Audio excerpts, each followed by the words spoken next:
and welcome back to my channel. This one's gonna be kind of sad, and I actually was watching a video on it and it made me cry. So if I get a little emotional, I am sorry. But it is absolutely horrifically tragic, and it shows just how undignified we can be even to the dead. I mean, we're undignified when it comes to the healthcare system and the poor, but in New York, what they do with their unclaimed dead, people who are homeless that are not claimed, people that cannot afford burials, stillborn babies, and everything else is absolutely horrific. And if nothing else, the pandemic brought this to light, and we need to talk about it. I'm talking about Hart Island. It is an island off of Long Island Sound. It's between from what I understand, it's between Long Island Sound and where the Hudson meet. And it is an island where it is technically owned by the corrections, the New York Correctionals, and they use prisoners to bury people in mass graves. Right now, corona victims are being buried there. They are being buried there when people can't afford it or they just don't have time to pick up their loved ones. Their names are being written on the box. They are being buried 3 cross deep. I mean, everyone's seen the videos, and it is just awful. And the history of the history of Hart Island is even more horrific than people seem to realize. It was something I was unaware of until this pandemic came through. Okay, so if you are unable to afford a funeral in New York, they bury you on Hart Island. If you are unidentified, if you are a stillborn baby, in a lot of cases, you are buried on Hart Island. Hart Island is not a place that you can get access to.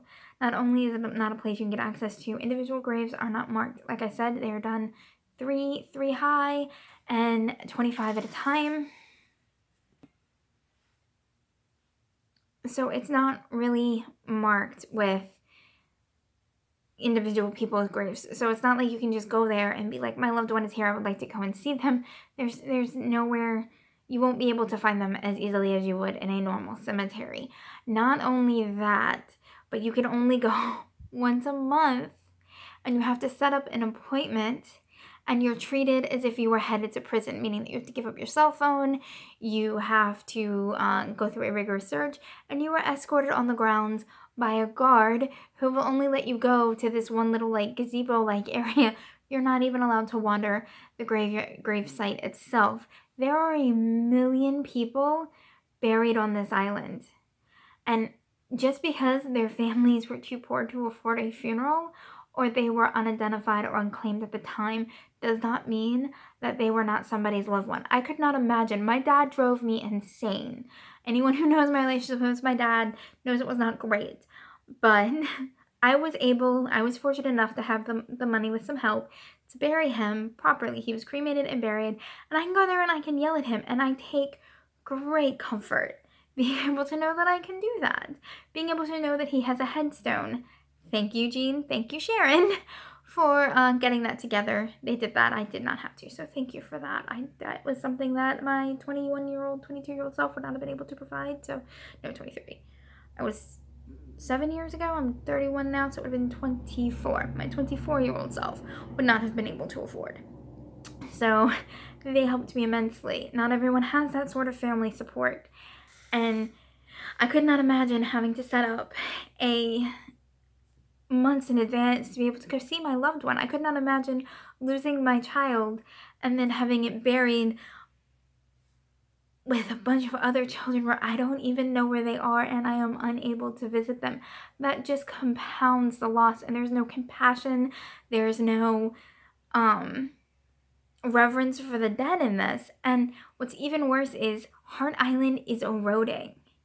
And now that Hart Island is eroding, bodies are starting to be exposed and washing away. So your loved one could very easily just be washed into the Long Island Sound or the Hudson River because, you were too poor to be able to bury them. So not only are we treating the poor horrifically in life, but we're treating them horrifically in death with no dignity, no respect, no honor, no nothing. It's just like a factory sort of burial. And I get that it could be more expensive or whatever, and you could pay prisoners a certain amount and it's cheaper, and if you can't afford a burial, people are going to be like, well, that's your own fault. Not everyone has those luxuries. Not everyone prepares for that. And it's not okay. It's not something that we should be doing to people.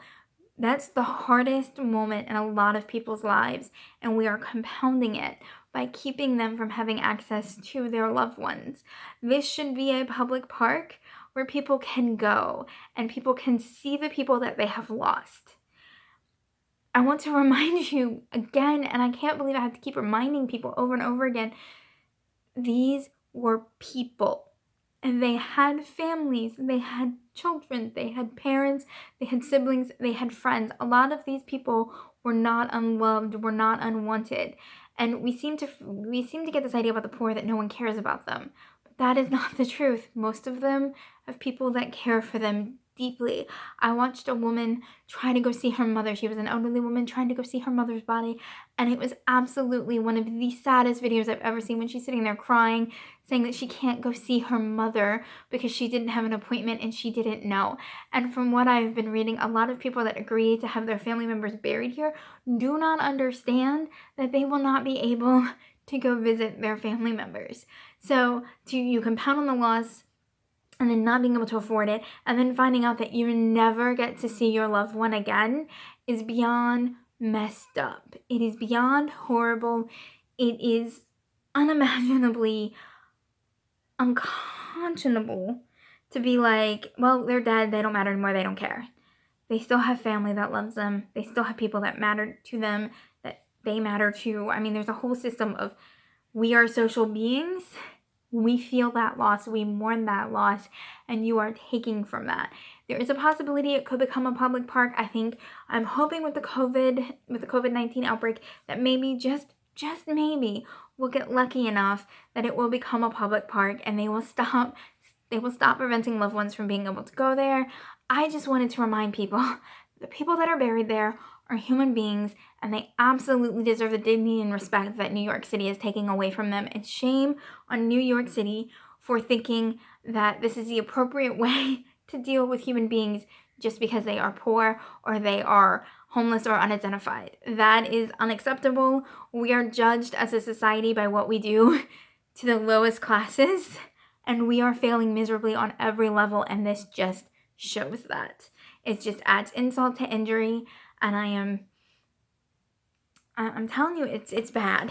And it's only going to get worse with COVID victims being buried there, because instead of 25 being buried a week, it's now 25 a day. And yes, some of them are temporary, but with 14 days instead of 30 to be able to claim the body, it's going to get a lot worse before it gets better. So again, Hart Island needs to be a public island accessible to everyone who wants to go see a family member, and not just one day a week, by a month ahead appointment. If you want to go see your family member on a Tuesday, you should be able to go see your family member on a Tuesday. That's just dignified.